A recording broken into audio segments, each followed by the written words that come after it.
আসসালামু আলাইকুম প্রিয় দেশবাসী। আকাশে মেঘ আসলেই সাগরের ঢেউ আমাদের এই বাসার মধ্যে দেখতে পাই।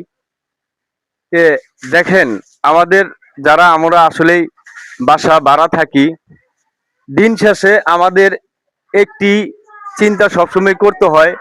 দিন শেষে শুধু টাকা গুনতে হয় যে বাড়িওয়ালাকে দিব, কিন্তু আমাদের পরিস্থিতিটা এখন এই দেখতে পারেন, আকাশে মেঘ আসলেই এই যে আমাদের বাসার যে পরিস্থিতি, প্রত্যেকটা রুমের ভিতরে পানি গেছে।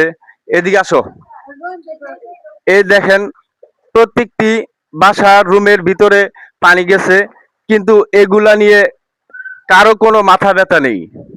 আমাদের একটি জিনিসই শুধু দিন শেষে টাকা গুনতে হবে, যে বাড়িওয়ালাকে দিতে হবে। তারা এই সবই আহ, চিন্তা ভাবনা করে। এই প্রত্যেকটা রুমের ভিতরে ময়লা আবর্জনা সব ভেসে আসতেছে, রুমের ভিতরে, প্রত্যেকটা রুমের ভিতরে প্রবেশ করতেছে। দেখা যাচ্ছে তারা, আমরা যারা গরিব আছি, যারা বাসা ভাড়া থাকি, অনেক ক্লান্তি ভোগ করি আমরা, অনেক কষ্ট, অনেক কষ্ট নিয়ে আমাদের থাকতে হয়। এই যে আমাদের পরিবেশ, তো এগুলা কাদেরকে বলবো আমরা?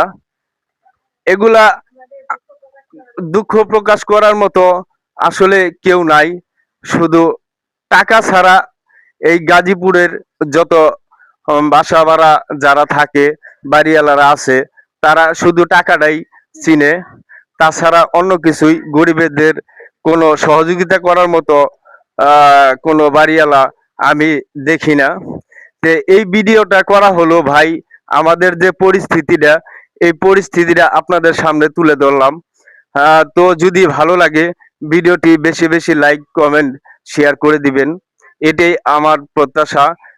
জনগণকে দেখিয়ে দিবেন আসলে আমাদের গরিবেরা কি হালে কি অবস্থায় থাকে, আর আসলে টাকারই পাগল। এটাই আপনাদের প্রতি ভালোবাসা এবং শ্রদ্ধা রইল আমার। সবাই ভালো থাকবেন ইনশাল্লাহ, সুস্থ থাকবেন। বেশি বেশি লাইক কমেন্ট শেয়ার করে দিবেন ইনশাল্লাহ এই ভিডিওটা।